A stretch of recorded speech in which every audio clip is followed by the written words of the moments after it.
Once upon a time, in the kingdom of Zamoni, there was a princess named Amora. Amora was known across the land for her kindness and beauty. She was the only daughter of King Kwame, who ruled Zamoni with wisdom and fairness. The people of Zamoni adored their princess, for she often visited the villages, bringing food to the poor and spending time with the children, teaching them songs and games. Amora had a compassionate heart and dreamed of one day ruling the kingdom in her father's footsteps. The kingdom of Zamoni was prosperous, with fields of gold-green maize, rivers filled with fish, and artisans crafting fine jewelry that traders would travel far to buy. But while Zamoni was thriving, their neighbors in the kingdom of Ikemba were growing jealous. King Obesai of Ikemba was ambitious and ruthless, constantly searching for ways to expand his power and wealth. When he heard stories of Amora's beauty and Zamoni's riches, he decided he would have both, by any means necessary. One fateful night, while Zamoni lay asleep under the stars, King Obesai's men launched a surprise attack. The people were caught unaware, and many were captured or fled in fear. The soldiers stormed the palace, taking King Kwame prisoner and seizing his lands. Amid the chaos, Princess Amora was bound and forced to her knees before King Obesai. "You will be my slave," he declared with a cruel smile, relishing the shock and horror in her eyes. "And Zamoni will bow to Ikemba from this day forward." Bound and humiliated, Amora was taken away from her beloved home, forced to work as a servant in the palace of her enemy. Gone were her days of silk robes and jeweled crowns. Now she wore coarse clothes, her hair tied back in a simple scarf. She toiled from dawn until dusk, scrubbing floors, carrying water, and serving meals to the very people who had destroyed her home. The other servants in Ikemba whispered about her, some with sympathy, others with envy, unable to understand why a princess would suffer. As one of them, despite her hardships, Amora remained resilient. She never forgot who she was, and she never stopped dreaming of her father and her people. She knew that someday, she would have a chance to help them. So, each night, she whispered her prayers to the ancestors, asking for strength and guidance. One day, while serving a meal to King Obesai, Amora overheard him speaking with his advisors. They were discussing plans to expand Ikemba's rule further, planning raids on more kingdoms.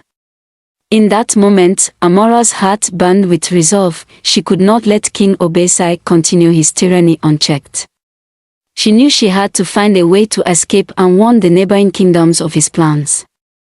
The following evening, Amora began to form a plan. She observed the guards' shifts and memorized the layout of the palace.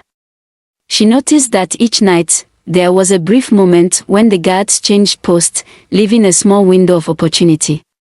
Amora worked quietly and kept her head down, hiding her true intentions from everyone, even the other servants, for fear that someone might betray her. As the days turned into weeks, Amora's determination grew. She began to make allies among the servants, carefully choosing those she believed she could trust. One of them was a young man named Tond, a fellow captive from a distant village who had been taken by King Obesai many years before. Tond was resourceful and clever, and he quickly understood Amora's plan. Together, they began to collect small supplies, a piece of rope here, a sharp rock there, bits of food that they hid away for their escape.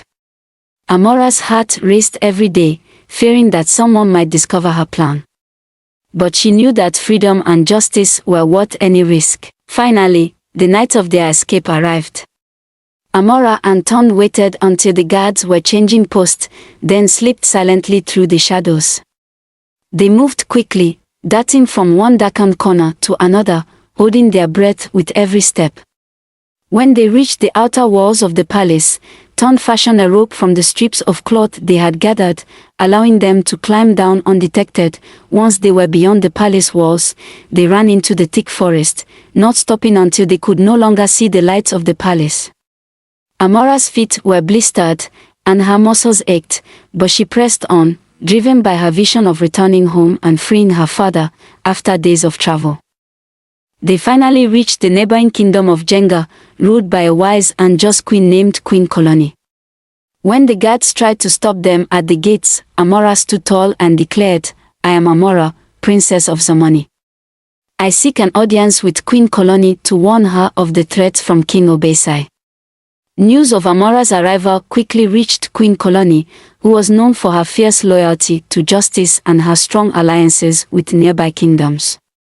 When she met Amora and heard her story, she promised to help. "We cannot allow King Obesai to continue his conquest," Queen Koloni said. She called upon the allied kingdoms, rallying their warriors to prepare for battle. Soon, a great army gathered.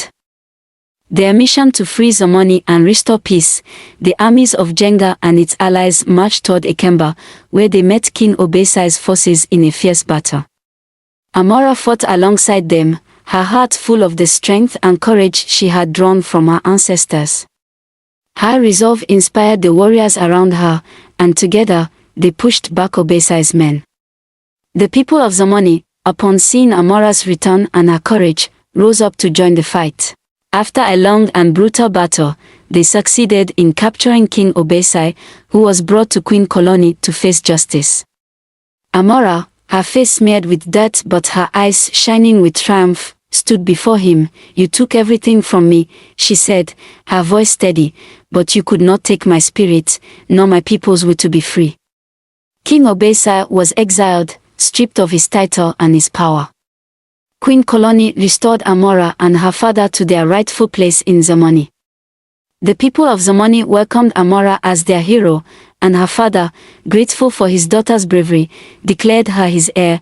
Under Amora's rule, Zamani entered a new age of prosperity and peace.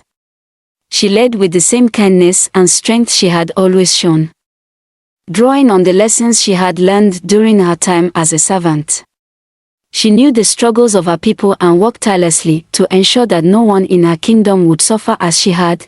In honor of her courage, a statue was erected in the village square, a statue of Amora holding a torch, symbolizing the light she brought to Zamani even in its darkest days. And so, the story of the princess who became a slave, only to rise as a queen, was told for generations to inspire all who would face adversity with courage and hope.